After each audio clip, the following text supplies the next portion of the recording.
لوگ درباروں کو دیکھ کر صاحب قبر کے لیے سجدے کرتے ہیں، رکوع کرتے ہیں، اور یہ عمل امت کے اجماع کے ساتھ کفر ہے۔ ان درباروں کے پاس کھڑے ہو کر دعا کرتے ہیں، اس قبر والوں کا وسیلہ دیتے ہیں، اپنی آل اولاد، آپ نے سنا نا اس نے کنیز دربار کے نام پہ ہبا کر دی، ہمارے ہاں بچے ہبا کر دیے جاتے ہیں، کنیزیں ہبا ہوتی ہیں، مال ہبا ہوتا ہے ان درباروں کے نام پر۔ مزار میں مدفون بزرگ کی ہیبت دل میں اتنی ہوتی ہے، چور چوری کر لے اور واقعی چور ہو، اسے کہو تم مسجد میں آؤ، اللہ کی قسم اٹھاؤ یا قرآن پہ حلف دو کہ تم نے چوری نہیں کی، وہ کہے گا بالکل چلو میں ابھی قسم اٹھاتا ہوں واللہ میں نے چوری نہیں کی، قرآن بھی اٹھا لے گا، ہے چور۔ اور اسے کو اچھا ٹھیک ہے تو نے قسم اٹھا لی، ہمیں مسجد میں قسم نہیں چاہیے، ہمارے ساتھ چلو بابا اجمیر کے دربار کی کنڈی کھول دو، وہ کھول دے گا؟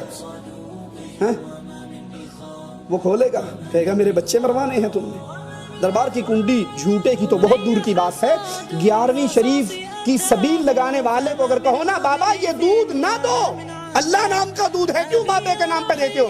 کہا مولوی صاحب اگر آپ کی بات مان لوں پیر میری بھینس مار دے گا۔ یہ پیروں سے، ان مزاروں سے، ان مردوں سے، ان کی ہڈیوں سے اتنا ڈرتے ہیں کہ اتنا ڈر اللہ کا بھی ان کے دل میں، دودھ روک لیں تو پیر بھینس مار دے گا، یہ تو بڑی بات ہے۔ سارا سال دودھ میں پانی ڈال ڈال کے بیچیں گے، بلکہ غلط کہہ دیا، پانی میں دودھ ڈال کر بیچیں گے، پانی میں دودھ ڈال کر بیچیں گے، اور جب عرس کا دن آئے گا تو بھینس کے تھنوں سے خالص نکال کر بابے کی نظر کر دیں گے۔ اللہ سے نہیں ڈرتے، ان مردوں کا ڈر ہے۔ ان مداروں پر کھڑے ہو کر صاحب قبر سے اپنی مصیبتیں دور کرواتے ہیں، اپنے مسائل حل کرواتے ہیں، مانگتے ہیں، اپنے پاس سے نہیں کہہ رہا۔ یہی ملفوظات اعلیٰ حضرت احمد رضا خان بریلوی صاحب کی صفحہ اس کا 266 ہے، 266 پر خواجہ اجمیری کے ایک مرید کے بارے میں کہتا ہے، وہ قبر پہ آیا، ایک فقیر سوٹا لے کر روضہ شریف کا طواف کر رہا ہو۔ یہ طواف کس کا ہوتا ہے مسلمانوں؟ بیت اللہ شریف کا۔